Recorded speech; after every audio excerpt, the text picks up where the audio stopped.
Vamos direto ao ponto, porque o tema de hoje é, sem exagero, absolutamente fascinante e urgente. A gente vai destrinchar um verdadeiro alerta vermelho para a humanidade, escrito pelo renomado filósofo Edgar Morin. É uma análise super profunda sobre para onde a nossa sociedade globalizada está caminhando, os perigos invisíveis que cercam a gente e, claro, como podemos encontrar uma nova rota. Esse mergulho na obra promete mudar completamente a forma como enxergamos o nosso mundo hiperconectado. E para abrir a nossa mente logo de cara, Morim traz um provérbiozinho fortíssimo. Olha só.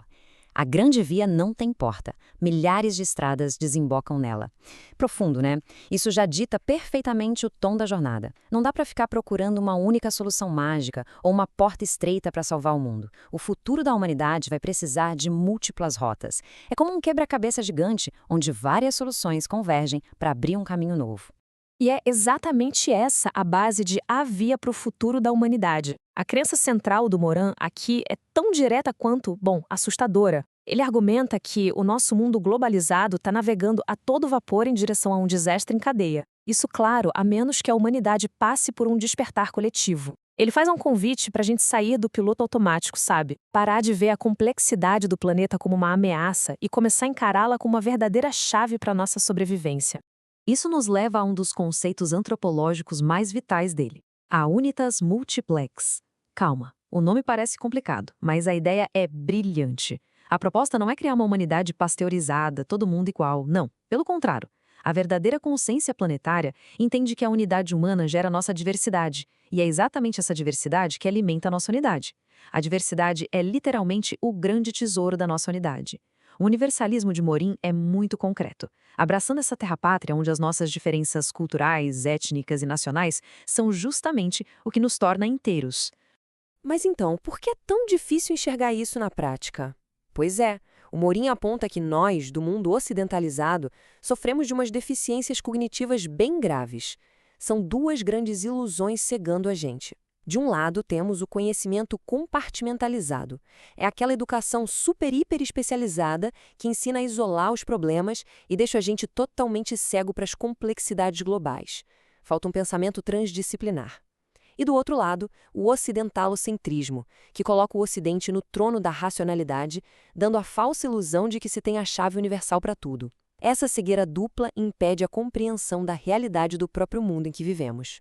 E como essa cegueira toda aparece no dia a dia? Vamos pensar numa rotina de manhã. A gente acorda ouvindo as notícias no rádio japonês, toma aquele café sul-americano, veste uma camisa de algodão lá do Egito, entra num carro coreano e usa um smartphone americano. Essa rede hiperconectada de consumo cria uma ilusão de que o mundo globalizado é perfeito, super unificado. Mas o Morin acende o alerta. Essa mundialização até unificou o planeta de um jeito tecnoeconômico, mas não criou de fato uma verdadeira sociedade global. Falta uma consciência de destino comum.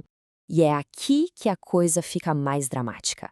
A humanidade inteira é descrita como a nave espacial Terra. Só que tem um detalhe assustador. O que está impulsionando essa nave são 4 motores totalmente descontrolados. A ciência, a técnica, a economia e o lucro. Não tem piloto consciente nessa história. Esses motores estão nos empurrando a toda velocidade na direção de prováveis catástrofes em cadeia. Basicamente, o avanço técnico e econômico se descolou completamente da racionalidade humana e da ética. Se a gente olhar para a história, dá para ver direitinho como essa máquina incontrolável foi montada. Tudo começa lá no final do século XV, com a conquista das Américas e a circunnavegação do globo. Só que o grande salto dessa engrenagem rola em 1989. Com a queda das economias ditas socialistas, o neoliberalismo se espalha pelos 5 continentes numa velocidade absurda, montado nas telecomunicações. E aí a gente chega em 2008, quando a crise econômica mundial escancara as fraturas desse sistema todo. Ficou óbvio que não foi um acidente, mas sim o resultado de um capitalismo financeiro super inchado e totalmente desconectado da realidade produtiva. E claro, essas fraturas não acontecem isoladas umas das outras. É aí que entra o conceito de policrise.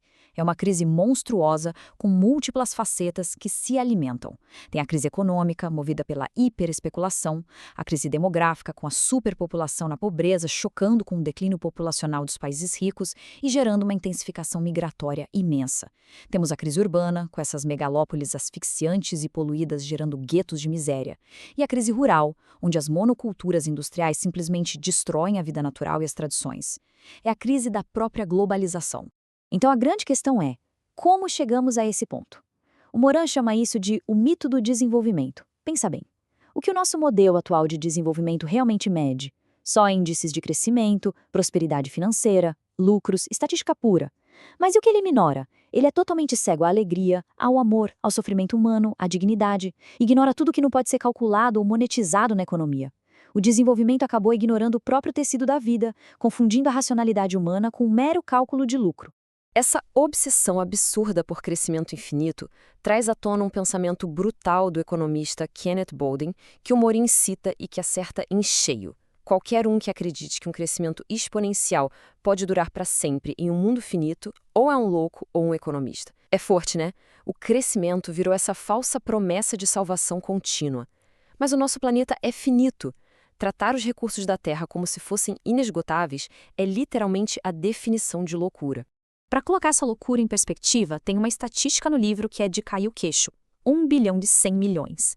Esse seria o número de carros na China, caso o país alcançasse a mesma taxa de automóveis por habitante dos Estados Unidos. Imagina só, para suportar essa infraestrutura toda de estradas e estacionamentos, seria necessário asfaltar uma superfície quase igual à área usada hoje na China para plantar arroz. É fisicamente, ecologicamente e logicamente impossível.